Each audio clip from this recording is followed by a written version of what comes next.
All right, man, we back. A little late on the till on the tail, to spill the spell. But man, it's crazy. If you looked at the link, it's a Damon Dash video, and this is pretty much the way I try to, good philosophy on me living is to try to give the knowledge. You know, that's what I'm doing this for. That's why I'm out here trying to push people to buy a house. That's why I'm out here trying to push people to be self-aware. That's why I'm out here pushing these 9 laws of self-govern. Shout out to Gold P. You know, there's some who got, some who don't. You know, let me get in this enclosed so I can be a little more louder and my voice projects and be good on here. But saying the least, when it comes down to it, man, we got to do better. We really got to do better. Like I always talk about the knowledge in which a lot of us don't give to the next generation, help each other out, that each one teach one type of knowledge. You know, like I said, the link is there. Look at the link. How's it going? Say, but the link is right there. You can go back and look at it. I kind of put that in front so people can look at the link. Sorry, I give them a little walk in. But basically, when it comes down to it, we don't push enough knowledge out for people. That's why I say, I talk with a lot of guys in spaces, out spaces. I mean, honestly, I always tell people when I first came over to the guys over with the Manosphere, I was over there with Erica Williams. It's funny how I always talk to several guys and they tell me the same thing. A lot of women introduced them to the Manosphere and different guys over there. And I said, man, this is so good based on the men over here fellowshipping. But then I started getting these other things about relationships, and I'm like, okay, kind of shook it off. Then it kept going, and I said, yeah, I understand. But when it came down to it, I'm like, every man has their own path. If I'm in a situation to where I can't get a woman, I'm gonna focus on me. I'm gonna do better for myself and evolve, but kind of the knowledge, getting it from my father, getting it from my uncle. That's what I told you. I'm still gonna write my book, man. I was talking to my coach yesterday. I'm actually gonna interview my coach. It's gonna be man good, man. This dude, he inspired me. Every time I talk to him, the first thing come out of his mouth is "What's up, champ?" Always. I always literally looked at him sometimes like, man, do you even remember my name? And he laughed at me one day and he was like, man, Rashid, if you don't go with all that, yeah, I know your name. And I'm just laughing because I'm like, he'd be like, "What's up, champ? What's up, champ?" Every one of us that come around him, all my homeboys that raffle, all of us, it's always "What's up, champ?" And I was messing with him one day. I was like, "Man, you even know my name? You always just call me champ." He's like, "Cause you a champ." He said, "I respect you for that. The things that you did on the wrestling mat. The things that you did in football and stuff." But basically, he basically motivated me more in wrestling than anything. So, but the knowledge he gave to me.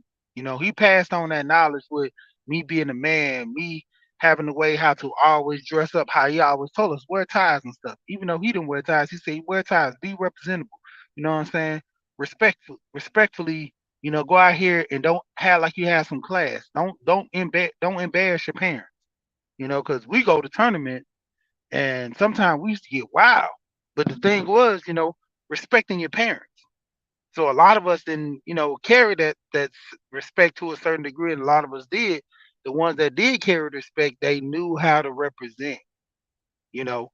And the biggest thing, like I said, that book called Our Fathers. I'm gonna write it. Everybody's gonna think it's more or less gonna be on the gospel side, but it's meant to, kind of shine the light on a lot of young men that either do have their fathers and don't have a good relationship, or don't have their fathers and able to connect with that. Because, with me growing up, I grew up with my granddad. My grandma and granddad got a divorce. I was still around my granddad every now and then. I had uncles and then all the other men, went to summer camp. My cousin went to his house. It was just different people, all men that I was around helping me raise me. It didn't discount the women, but more or less that male role model was strong in my life. That's why I kind of tended to stay out of a lot of stuff that I wasn't supposed to be in. I could have been in way more trouble. I was doing a lot of stuff, but seeing that these coaches and stuff gave me that knowledge, and it helped me to not get involved in certain things, you know, and me wishing that I had the knowledge to do more with my finance. Like I always told people at the early part of my life, I was making so much money, I just didn't know what to do with it. I would party, buy clothes. I was in the fashion, so like my wardrobe was crazy.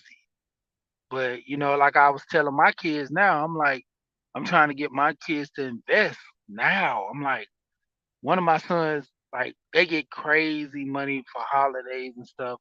Cause being that my twins and my family right now are like the youngest. So family members, they just a lot of money. And then with me as well, I spoil my kids, honestly. I spoil my kids, I spoil my little cousins, you know, all my cousins that have kids and their kids come around me, they are spoiled. My god kids, I see my god kids like for Christmas. I used to always buy them the best gifts and stuff. They like my gifts that wasn't even that much better than their parents who spent $200 and stuff like that because it was more from the heart, the thought that counts. I would literally play with these kids, be around these kids. So I tend to know more what they wanted and be more compassionate than their family. Like I remember my wife cousin, she like Happy Feet. And so everybody was buying all these Happy Feet toys. And I was talking to my kids and I was like, yeah, what does such and such like a lot? And, she likes this and she likes that. And they were like, yeah, she likes the penguin from Happy Feet. So that's when Toys R Us was still around. So for people that know, but I ended up buying her just the stuffed animal. It was $15 because like the Happy Feet toys were just pretty much gone. They had like little small figurines and so I was like, let me go and see this stuffed animal, see if they got a stuffed animal penguin. So I goes to the stuffed animal penguin side and I seen this big old, I'm talking about, I would say it was two and a half, two and a half, 2.5 inches. And that 2.5 inch pretty much was so big to the point. I'm I'm sorry, not 2.5 inch, 2.5 feet. I'm thinking of something else. But two and a half foot bear was so big when she got it, she went crazy. Like it was only $15 and everybody was like, cause soon as she got the bear, it was so funny. I got it put in a big old bag and I was like, this is from your little cousins.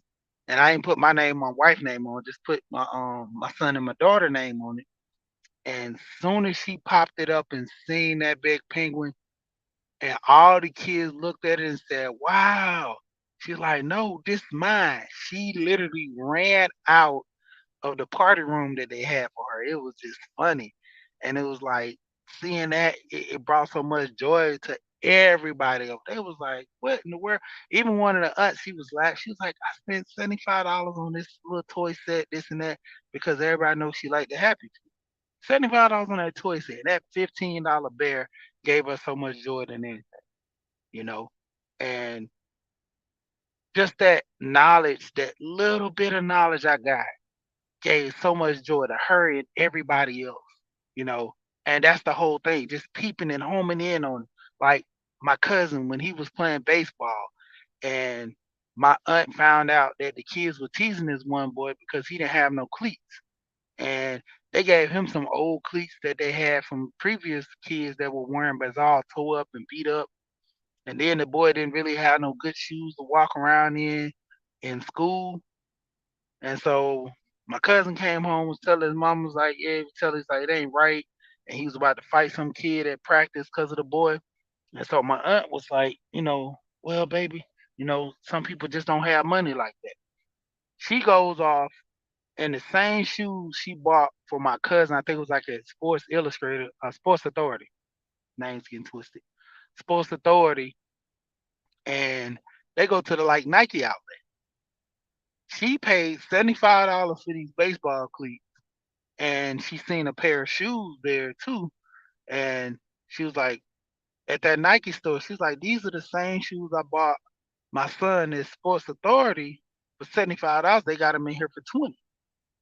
Then turned around, you had a pair of shoes for like $20. I think it was like was it Corsairs or something like that. Just some nice plain Nikes that was real nice. And so she got them two pair and gave them to him and was like, take these to school. You know, you got to put them in your book bag because it ain't gonna fit. Soon as he got to school, he pulled the boy to the side. He was like, "Hey man, here, coach, take these and go put them in your locker." And he was like, "What's this for?" He was like, "Man, me and my mom got you these shoes." Dude, just he was like, "I don't want to embarrass you by giving the shoes." He was like, "Man, I don't care about these people." He literally took the shoes out cuz book bag, put them on his feet, walked around in them, took the cleats, put them in his locker, took his old shoes, put them in his locker, and they kind of was going through it in school. Was like thinking my cousin was selling him stuff, and they had to ask him to have my aunt come up there. My aunt was like, "Well, why can't I buy him shoes?" He's like, "Oh man, we just making sure your son wasn't doing any type of transactions in school." She's like, "No, I bought them for him to give to his friend." Because everybody was teasing the boy about it. They was like, "Oh, that's a nice name to do," and this and that. It just passing that knowledge, helping one another out. And that's why I try to help people have an understanding, man. Like it's crazy. Even when I talk about buying a house, like I just literally seen this video today. I'm gonna look up some more information on NACA. I didn't know NACA was doing it like that. I heard about NACA giving low rates. I heard about NACA helping you refinance, get out of these what is it? What they called them back in the day? Um, it wasn't a fixed rate. I think it was what is it called? Adjustable or something like that. To where one month your mortgage was, $200. The next month it was 1,500 according to the market and stuff like that. And basically, like NACA's like nice, man. I'm like, I got to do some more research on NACA because I've been looking so much into Habitat.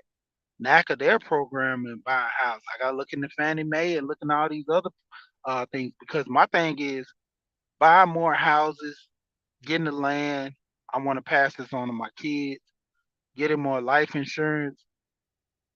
I want to have my own set of life insurance for my grandkids, where my wife can't touch it, my kids can't touch it. It's gonna be strictly for my grandkids, you know, and it's gonna have a cap because not only will my grandkids be able to get this money, only be able to get it when they turn 16 to 18, because I don't want to get them too early. That's like my wife. I told my wife the same thing with the money if I have my life insurance. They're gonna have a cap age to where they can get their first car, they can do certain things, but they're not gonna get the money just outright. Because when it boils down to it, a lot of kids getting this money too young and don't know what to do with it. They don't have that knowledge of spending the money. That's going to be the biggest problem with a lot of us. When we giving our kids too much money, they don't know what to do with it. There's times me and my friend we used to do this with our kids. Mahogany, what's going on? Me and my friend we used to take our kids to like the Dollar Tree and we would just blow the bag. I'm talking about I would be spending like he'll spend 20, but I was spending like 50, $60 at the Dollar Tree. And my wife could not understand why they had so many toys, why they got so many toys. And I'm like, Shelly, these toys are only $1. Now, when they get older, that's when I start implementing you're not doing what you're supposed to, so you're not gonna get a toy on Friday, or you're not doing what you're supposed to, so you're not gonna do this and do that. And so it had my kids more or less on a reward scale to where as long as I'm doing right, I'm gonna get this, I'm gonna get that. If I'm not doing this and right, then it's gonna be a problem. Okay. But the thing is, when you put it to the kids that way, because I discipline my kids, but it's not as much as if they will have to do some real bad kids. You know, I always tell them you show your butt in school, you're definitely getting a whooping because of that. You know, being disrespectful to the utmost, you will always get a whooping for that. But going back to the things like teaching them, like if I'm rewarding you for good behavior, bad behavior you get nothing. Being lazy into the degree you doing this and get nothing. That's like now. My son, I bought him so much clothes and stuff like that going into Christmas just to kind of, beef him up to get his grades up and do more. And certain things he wanted, certain shoes he wanted. I say, you don't get it because your grades don't match. He got a little offended, got mad, but I'm like, so what? I don't care. Then when it came down to him this semester, these progress reports are coming out. His grades wasn't good. He didn't, have everything up to par. Guess what I did? I literally took all his shoes. He only had one pair of shoes. I think the boy got over. Let's see, that it was an 8 case, eight in each row, so that was 4 rows. So four with two cubbies, that's eight, and it was down the center four, so it's 12. Yeah, 12 pair of shoes he can rotate in and out. 12 pair of shoes he got to rotate in and out. And I literally took all of them except one. So now he has 11 pair of shoes over here to the side. And I told him, I said, if you don't get your grades up by the summer, you're not going to be able to fit these shoes going into the wintertime. Because by the summer, you're going to be done grown out of most of these shoes. I know it's Air Force Ones, they already just about getting smaller to the point where you're going to have to get rid of those anyway. All the other Jordans he got, Yeezys, I think Kobe's, all of them, they about to go. He had like the first pair of Kobe's, I found him in an all white pair. So I was buying him. My other son, he liked Pokemon cards. I took all his Pokemon cards, all of them. And I took my other son $50. I mean $70. I gotta give him 70 back. But I took all his Pokemon cards. I was like, why I'm gonna reward you for bad behavior? You don't get to look at your Pokemon cards. You don't get to look at your shoes. You don't get to wear your shoes. And I told him it keeps going on. Like all your outfits, all your nice clothes, you're gonna have uniform based to where you only wear certain clothes, and that's it. Other than that, the discipline is strong. Wellness with frugal mama. What's going on? And the discipline is strong. Like I say, you don't make the grade, you don't get to work. Like my son, he literally showed me how all his classwork, all his assignments. This boy had a 98 on certain assignments, I think, for like projects. He had a 96 on classwork and everything else. But his testing was so low. That's why I think his testing was like 90 something. And I mean, not 90, but I think it was a 30, 32, something like that. And I was like, why your test so low? And he was like, sometimes I don't get it. I said, well, if you're not a good test taker, let your teacher know, let us know, because this doesn't make no sense. How you have such good grades in your class, but your test scores are horrible? I said, you need to study more. So the more time you want to be on Roblox and all this stuff and YouTube, TikTok, all this stuff that you have, I'm taking all that away. All your focus is going to be on your grades. Once I did that, guess what? His grades are starting to improve now. You know, the knowledge that I got from my grandparents, my mom and dad to be more disciplined on me, I have to instill that into them. You got to understand, everybody has their style of parenting. And if your style doesn't work, guess what you got to do? You got to convert over to the style in which always worked or did work back in the day. You might don't like whooping your kids, but at the same time, if it worked for you, then it's just going to have to work for the kids nowadays. You know, you're gonna have to start implementing and converting ways and things that can benefit your kids, because you don't want your kid to be a menace in society.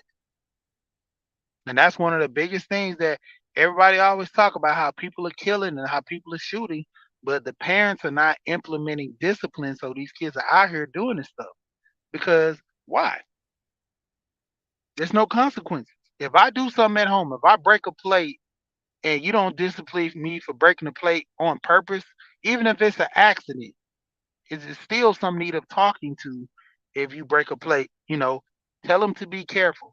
Tell them to have an understanding of what they're doing. You know, Generally, it wasn't on purpose, but still, making mistakes like that short term can add to long term mistakes. Constantly want to talk to your kids. Just like Dame said, people go back and look at the video and the link. Dame was saying, passing the knowledge for the people. That's why the OGs don't want to talk to the young kids because the young kids don't want to listen. The young kids think the OGs know everything and don't want to listen to them. We have you know, a problem with the youth because the distance and us having a connection with each other. That's like one of the biggest things that a lot of generations are lacking, that connection. So like I say, man, just go back and look at the video and have an understanding. Like we got to do better. We literally have to do better. And with that being said, like always, we here and we gone. Appreciate everybody for coming through. Shout out to everybody on the playback. Once again, this might be a part two to this because I got a lot more I got to get out, but I got to go. So once again, we here, we gone.